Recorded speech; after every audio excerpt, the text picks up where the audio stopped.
Okay, don't worry everyone. Just like in the one that love to fighting over the pool, they are trying to catch the fish in the water. Jadi mereka ini punya kebiasaan unik ya, di mana mereka suka bertengkar ketika mendapatkan makanan di sekitar mereka. Tepatnya mereka suka sekali makan ikan dan juga jenis daging lainnya, bahkan juga odong atau matak. And everyone's animal known as the lobster because they have a wingspan that can reach up to 2 meters, and also they have a very long neck that can hold them to catch the fish in the water. And this animal have another unique habit.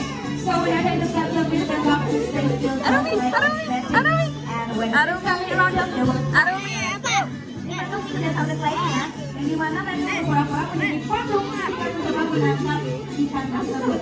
Dan mereka punya kepentingan yang besar sekali ya. Karena sebagai burung yang besar, sama bisa menjaga dengan